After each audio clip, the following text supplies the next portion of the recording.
mal-être était dû à une enfance, un passé très difficile. J'ai subi beaucoup de violences, soit morale, physique, sexuelle. Ouais.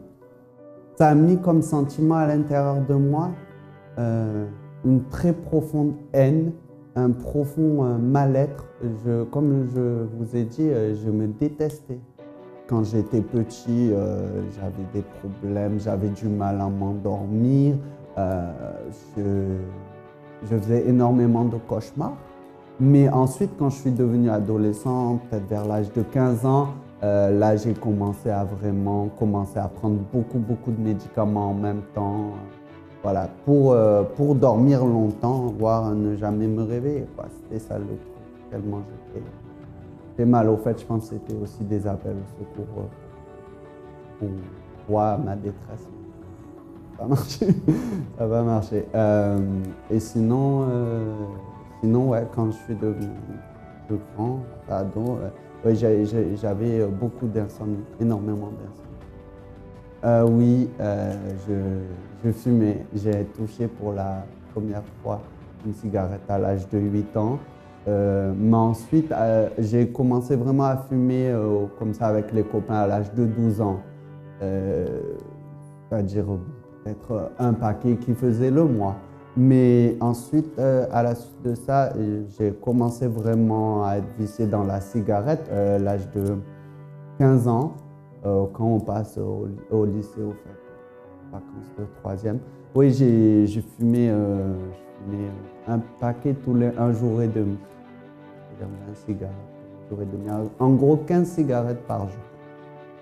Le moment le plus dur pour moi, pour être honnête avec vous, chaque seconde de ma vie était vraiment dure.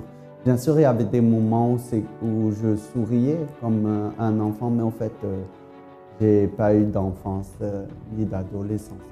J'ai eu à affronter des choses d'adultes très jeunes, en fait, sans même avoir les armes. Même pendant mon adolescence ou même étant jeune adulte, je me sentais en décalage, au fait, que j'avais grandi auparavant. Ben, c'est comme si c'était une régression. En fait, après une énième tentative, parce que j'en ai fait beaucoup et notamment j'ai fait un léger coma à la suite, je prenais des médicaments très forts en fait. Et en fait, pendant que j'étais en train de prendre mes médicaments, tout noir dans ma chambre, ça, vraiment, j'étais en train de prendre mes médicaments, mon alcool, et j'ai dit comme ça, non, j'en peux plus là. Vraiment, j'en pouvais plus. Et du coup, ça me dépassait quoi. Et du coup, j'ai dit, bon ben là, c'est soit je meurs, mais je meurs vraiment, soit c'est pour une vie meilleure si je reste en vie. Parce que non, je n'accepte plus. C'est bon, je suis arrivé à un point de vraiment, je ne peux plus continuer à vivre comme ça. Et là, en fait, quelques jours après, même pas une semaine, j'ai rencontré un jeune de l'église au fait. Comme ça, bon, voilà, et il m'a invité.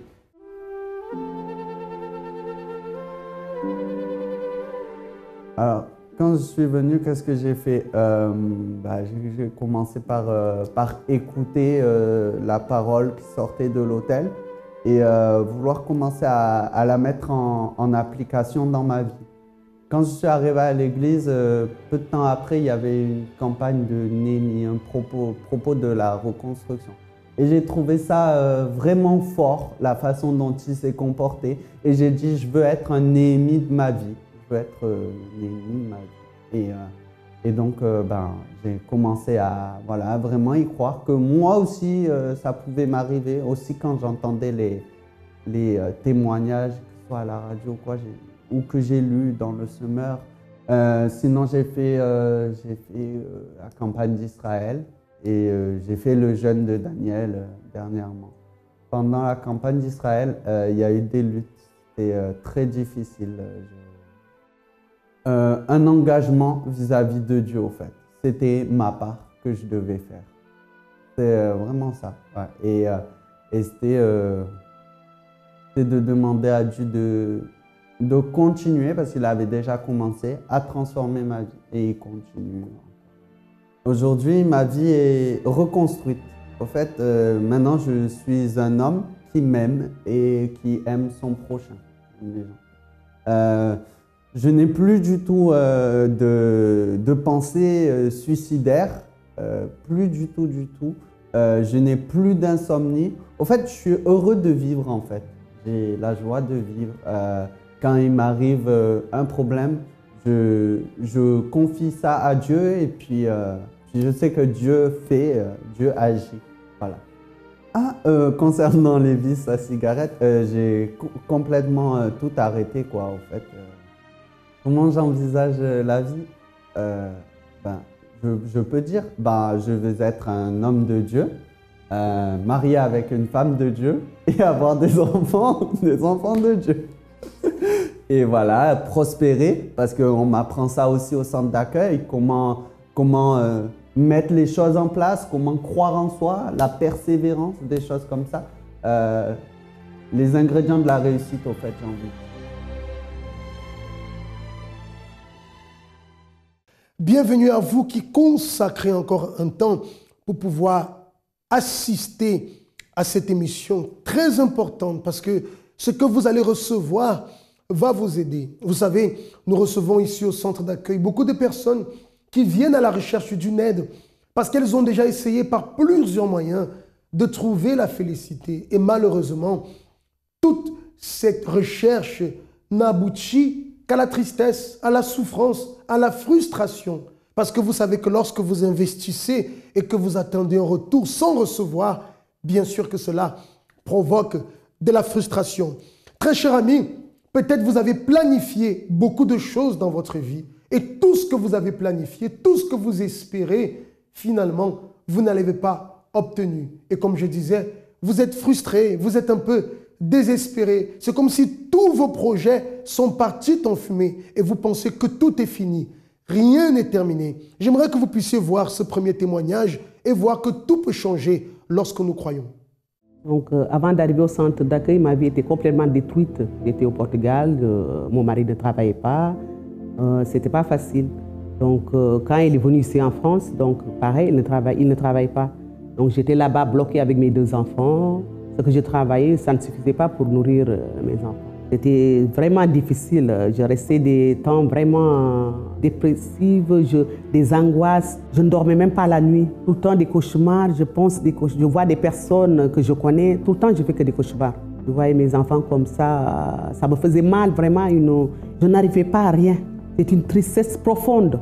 Je ne trouvais pas une solution et je ne pouvais parler à personne. Le centre d'accueil, je l'ai connu pour regarder la télé et là, c'est mon mari même qui a dit vraiment on doit aller dans cette église. Quand je commençais à aller là-bas, je vois qu'il y avait mon mari, même pas quelques semaines, il est venu en France.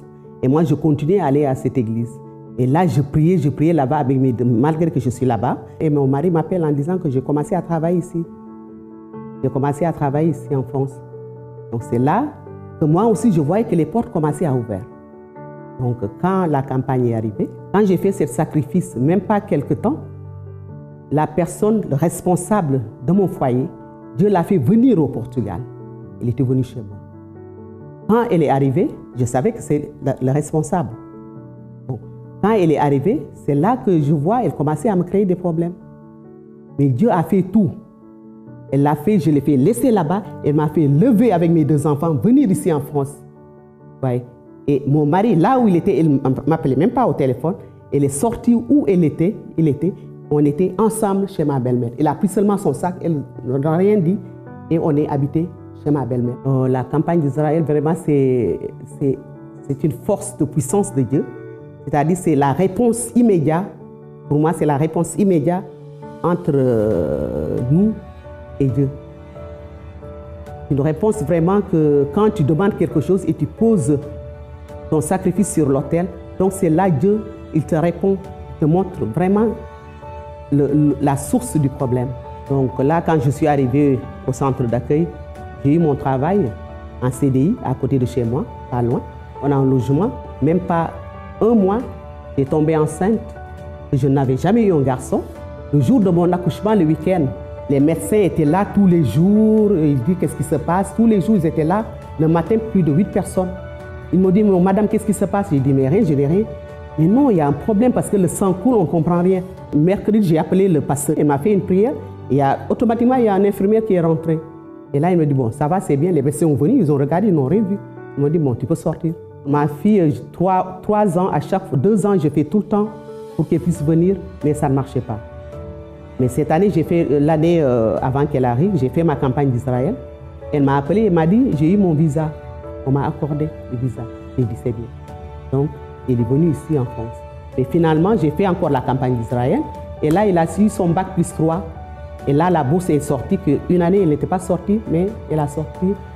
La bourse est sortie, donc on doit lui faire rappeler toute l'année scolaire qu'elle était ici en France. Il a eu même ses papiers. Je suis en train aussi de persévérer. Il y a des portes qui ouvrent, mais dans mon foyer, je suis en train de persévérer pour vraiment que Dieu vraiment me donne la paix que je veux vraiment au niveau de mon foyer. Donc pour moi, le centre d'accueil, si ce n'était pas le centre d'accueil, c'était fini pour moi. Ça, je le sais bien. C'est pourquoi je ne peux pas me baisser les bras. Je travaille, mais tous les jours, quand je ne travaille pas, je prends mon sac. Tous les jours, je suis au centre d'accueil. Je suis très heureuse. Très, très, très heureuse de voir mes enfants tous les jours à table avec tous mes enfants. Vraiment, je suis très heureuse. Je sais que certains d'entre vous croient en Dieu et d'autres peut-être ne croient pas. Mais peu importe. Ce n'est pas une question de religion, mais c'est une question de savoir si vous voulez la solution à votre vie, si vous désirez un véritable changement, si vous désirez voir vos projets se concrétiser. Cela est possible. Lorsqu'on parle de foi, nous ne sommes pas en train de parler d'une simple croyance en Dieu, mais nous parlons d'une confiance que Dieu va pouvoir agir dans votre vie, que Dieu va pouvoir se manifester. Et vous-même qui n'avez pas, je dirais, cette culture de la croyance en Dieu, mais vous êtes en ce moment dans une situation où vous-même, vous n'arrivez pas à vous en sortir. Pourquoi ne pas vous donner vous-même une opportunité de croire dans ce changement, de croire dans ce que je suis en train de vous dire? Parce que véritablement, votre vie peut changer. La situation de Maria a changé parce qu'elle a cru, elle a lutté, elle a investi pour ce changement. Comme Maria, Harold aussi a connu des moments difficiles. Je vous laisse découvrir son histoire. J'étais perdu, en fait, j'avais plein de problèmes, surtout j'avais de la nervosité en moi, j'avais de l'angoisse, j'avais de la colère, j'avais de la rancune aussi, j'avais aussi des problèmes aussi d'insomnie, c'est-à-dire que je ne dormais pas la nuit. Depuis que j'étais petit, en fait, je faisais beaucoup de cauchemars étranges. Comme si je sentais une présence, comme si quelqu'un venait m'étrangler, comme si quelqu'un venait me faire du mal. Et ces cauchemars, en fait, ça m'empêche. J'avais vraiment peur de dormir. Tellement j'avais peur de dormir, en fait, j'essaie de regarder la télé le plus tard possible. J'écoutais, par exemple, j'écoutais de la musique jusqu'à toute la nuit. J'avais mon casque dans mes oreilles pour pas que je dorme. Et j'avais aussi cette impression que pendant la nuit, j'étais paralysé. Par exemple, comme si quelqu'un m'étranglait, je ne pouvais plus respirer, ça me faisait comme si je partais. Et c'était vraiment étrange et ça me faisait beaucoup peur. J'avais vraiment peur de dormir la nuit.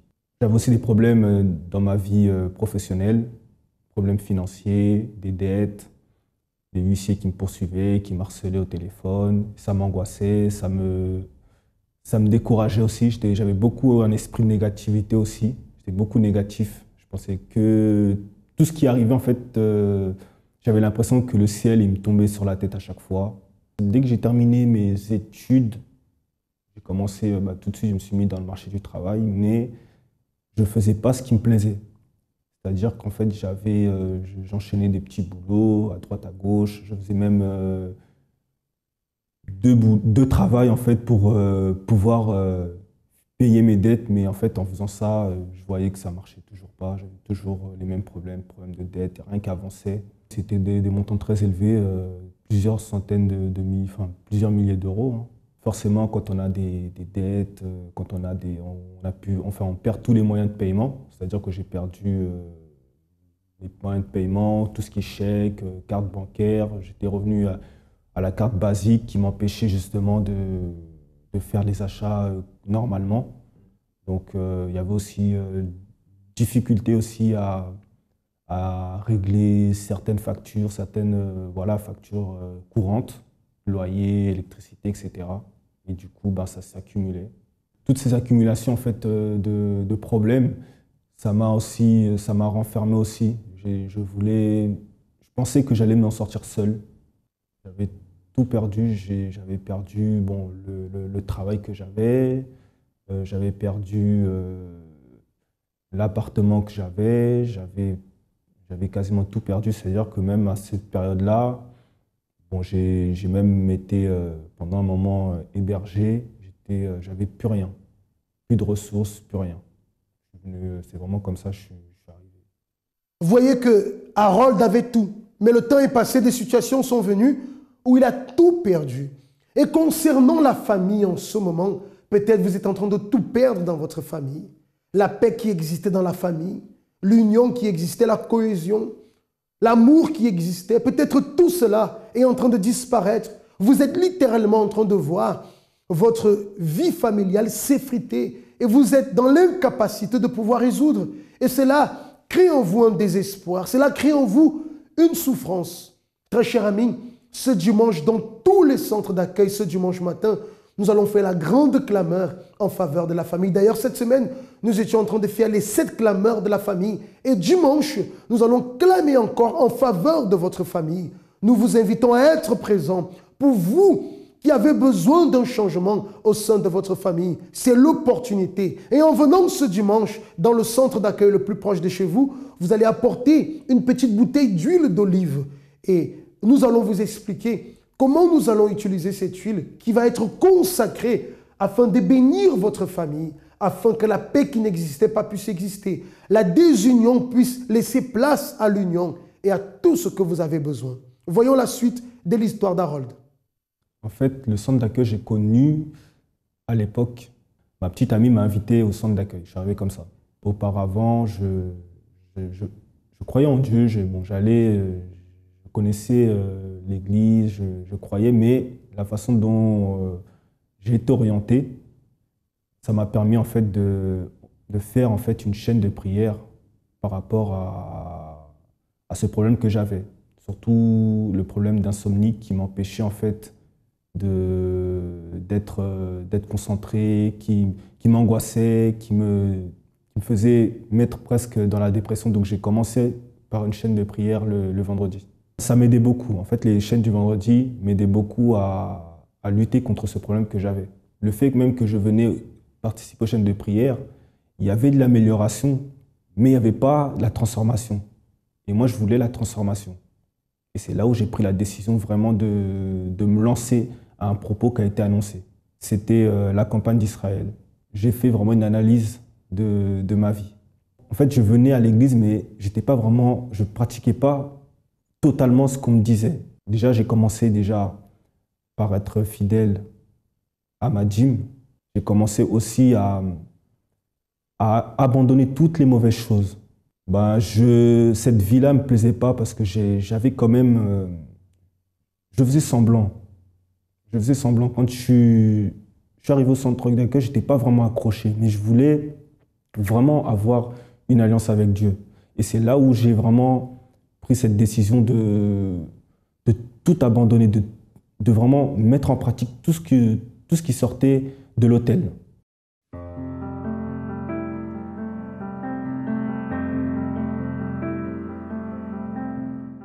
Quand la campagne est arrivée, j'ai commencé en fait à suivre en fait tous les jeunes qui étaient annoncés, que ce soit jeunes de prière, par exemple des jeunes où il fallait se lever à l'aube pour prier, le fait aussi de venir plus à l'église.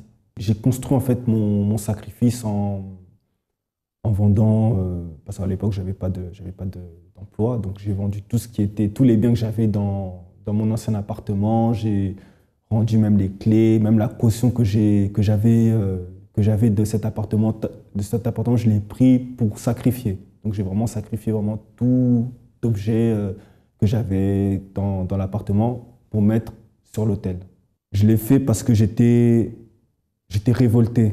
je me suis dit qu'il faut que... J'avais pris vraiment la décision de me révolter contre la situation. Donc c'est pour ça que j'ai pris la décision de me lancer totalement, puisque j'avais rien à perdre.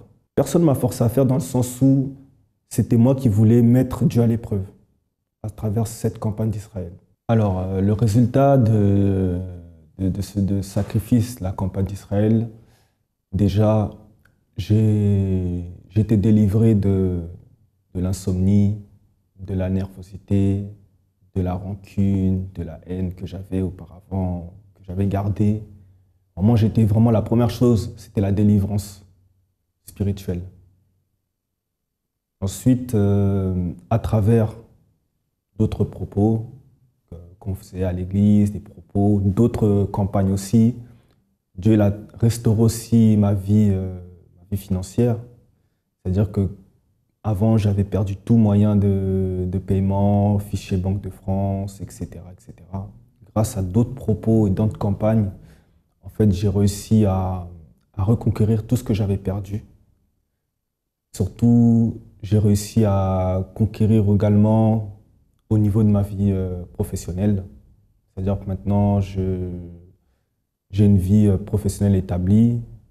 Je travaille même à mon compte. Donc maintenant, j'ai reçu vraiment la bénédiction au niveau de ma vie financière, au niveau de ma famille. Donc avant, c'est vrai que je vivais dans le copinage. Et à travers aussi les propos de foi, à travers aussi le sacrifice, je me suis marié. Je me suis bien marié, j'ai une famille bénie, je suis père de famille. Et surtout, la famille a été aussi restaurée à travers plusieurs campagnes de foi. Donc j'ai vraiment reçu la bénédiction totale dans tous les domaines de ma vie. Par rapport au sacrifice, c'est vrai que beaucoup de personnes doutent, mais moi, quand j'ai sacrifié mon tout, peut-être on se dit qu'on va tout donner, mais si on a la foi, si on croit vraiment que ça va marcher, tout ce qu'on sacrifie, on va récupérer 100 fois plus. Par exemple, aujourd'hui, j'ai peut-être sacrifié une somme qui paraît énorme, mais aujourd'hui, tout ce que j'ai récupéré, ça n'a pas de prix. Ça n'a pas de prix. Donc le sacrifice vaut vraiment la peine. Parce qu'au final, si on a vraiment la foi, ce qu'on va récupérer n'aura pas de prix du sacrifice qu'on aurait mis sur l'autel. Le centre d'accueil, c'est une école de la foi. C'est là vraiment j'ai appris à mettre en pratique ma foi. Parce que c'est vrai qu'en arrivant, je croyais en Dieu. Je croyais, j'ai fréquenté aussi d'autres églises. Mais au centre d'accueil, quand je suis arrivé, j'ai appris à utiliser ma foi. C'est ce qui a fait la différence. Quelle est la signification de ces témoignages que vous avez l'habitude de voir? Elle est simple. La signification de ces témoignages est la suivante. Il existe une solution pour votre vie. Rien n'est perdu. Je redis ce que je dis. Il existe une solution pour votre vie. Rien n'est perdu. Si vous croyez dans ce que vous avez vu et vous avez besoin de notre aide, alors vous pouvez entrer en contact avec nous. Et aujourd'hui même, samedi, dans tous nos centres d'accueil, nous serons là pour pouvoir vous recevoir. Il suffit d'entrer en contact avec nous pour connaître les horaires du centre d'accueil dans lequel vous irez, quel est le programme de la journée. Et j'ai la certitude que Dieu agira dans votre vie. Très cher ami, pour ma part, je m'arrête ici aujourd'hui. Je souhaite que Dieu vous bénisse abondamment et que tout ce que vous avez vu aujourd'hui puisse alors être un bénéfice dans votre vie. Et je vous dis à très bientôt. Comment était votre vie avant d'arriver au centre d'accueil universel? En fait, ma vie était complètement catastrophique. Pourquoi? Parce qu'en fait, en Afrique, mon père, en fait, à partir de l'âge de 8-9 ans, en fait, il me mettait dehors, en fait, en Afrique. Donc, j'ai commencé à vivre dehors. Et à chaque fois, il menaçait les gens qui voulaient me prendre. J'étais vraiment encore petite, sans aucune raison, hein. Donc, j'ai connu des hommes très tôt. Donc, c'est les hommes qui... moi, je partais. En fait, il fallait que je puisse manger. J'étais petite, hein. Je vous dis, 9 ans. J'ai bien le souvenir. Depuis et c'est vraiment, votre enfance? Oui, depuis mon enfance. Et donc, en fait, les personnes que je ne connaissais pas m'hébergeaient, c'était des hommes. Et donc, en fait, forcément, quand un homme a une jeune fille à sa portée, ben, il fait ce qu'il veut. Soit les hommes me prenaient, soit je partais chercher des bouteilles pour vendre dans des brasseries, pour pouvoir me chausser, pour pouvoir m'habiller, pour pouvoir manger. Et ma mère était complètement soumise et toutes mes sœurs, mes frères me rejetaient comme ça aussi. Une catastrophe. Une catastrophe. Oui. Une famille complètement Chaotique. Oui. Et quel résultat cela a apporté dans votre vie, les conséquences là, dans les dernières années? En fait, j'étais complètement, j'avais pas confiance en moi. J'étais complètement dévastée. Je n'existais pas, en fait. Moi, je faisais des tentatives de suicide. Hein. Et après, vous êtes venu en France? Après, je suis venue en France. Et alors, ça a continué. J'étais mariée à un homme qui avait 25 ans plus que moi. Et donc, en fait, il me battait, il me humiliait, il me méprisait. Et en fait, lui, il était français. Moi, j'avais pas de papier, j'avais rien du tout. Et en cherchant des solutions, j'ai lu le témoignage d'une dame qui vient toujours ici. Et c'est comme ça, mais je ne suis pas venue de suite. J'ai laissé au bout de 3 semaines. Et c'est comme ça que vous êtes arrivée. Que je suis arrivée à l'église abattue, complètement... Vous avez des problèmes de santé ou pas? Oui. En fait, mon ex-mari me battait parce que je n'arrivais pas non plus à lui donner des enfants. Quand je suis arrivée à l'église, si vous voulez, ce monsieur, mon ex-mari, il allait me sacrifier en Inde. Et je me rappelle que bien avant, j'ai essayé d'organiser moi-même mon décès, en fait, je vous assure. J'organisais mon décès. Et quand je suis arrivée, je suis arrivée là, c'était un dimanche où on donnait les dimanches après-midi, on faisait des repas pour les SDF. Oui. Et donc, je suis arrivée, comme ça, quand je suis arrivée, j'ai parlé au pasteur, j'ai dit c'est la première fois. Il m'a mis la main sur la tête. Et à partir de ce jour, j'étais plus tourmentée parce que quand mon ex-mari partait au travail le matin, je voyais des gens qui venaient m'étouffer. Il y avait beaucoup de perturbations. Donc, en fait, à partir de là, dès le premier jour, je suis vraiment venue, j'ai dit, Seigneur, là... Vous avez suivi des chaînes de prière? J'ai suivi des chaînes de prière, je continue à suivre, hein, je ne lâche pas. Oui. J'ai fait des sacrifices. En fait, dans les campagnes d'Israël, je suis les chaînes de prière, il ne faut pas lâcher. Qu'est-ce qui a changé dans votre vie, madame? Alors, tout a changé. Maintenant, Dieu m'a donné un mari qui me respecte. Qui est là avec vous? Qui est là. Il faut savoir que mon ex-mari, il ramenait même des femmes chez moi. Et donc, aujourd'hui, j'ai un homme qui me respecte. C'est le premier homme qui m'a donné de la valeur, après Dieu. Et donc, il m'a donné un mari qui me respecte. J'ai pas peur. Il sait où je vais. Je sais où il va. J'ai pas peur de trouver qui que ce soit chez moi. Et donc, voilà. Et tout ça, tout ce que j'ai obtenu, c'est vraiment à partir de la campagne. Ma première campagne, j'avais pas de papier. Dès qu'on a parlé de la campagne d'Israël qui s'appelait le jour de la décision, j'ai tout déposé et ensuite j'ai eu les papiers et je suis tombée enceinte aussi je suis tombée enceinte de mon fils qui a aujourd'hui 16 ans. Voilà. Et aujourd'hui, comment vous vous sentez, Madame Lavie? Moi, je suis Madame bien. Lavie, oui, Madame c'est votre Lavie. nom? Oui, c'est mon nom d'épouse. Avant, c'était la mort. Oui, voilà, exactement, c'est ça. Aujourd'hui, c'est la vie. Aujourd'hui, c'est la vie. Ça représente bien. Oui. Comment ça se passe avec vous et votre chéri? Il est là? Mon chéri, tout se passe très, très bien. Hein. Il est là, il me respecte, on se respecte. Il n'y a pas d'histoire, il n'y a pas de problème. Et donc, du coup, il a vu aussi tout ce que Dieu a fait dans ma vie. Et il me suit, il sait quelle épouse je suis, il sait quelle femme je suis. Et Dieu a totalement changé ma vie. La santé? Bien. Je suis en santé, je suis en très bonne santé. Spirituellement, je suis très bien. Et professionnellement, je suis impeccable aussi. Vous avez réussi dans votre vie professionnelle? J'ai réussi, je suis fonctionnaire. Oui. Mon mari aussi, à travers les campagnes, lui aussi, il est devenu fonctionnaire parce qu'il avait aussi du mal à trouver de l'emploi. Donc, il a vu qu'en fait, avec ma campagne, avec mes persévérances, il a pu avoir aussi un poste à la ville de Paris. Donc, on est tous les deux fonctionnaires. Tout va très bien. Merci beaucoup, madame. Que Dieu vous bénisse. Dieu va faire encore. Merci.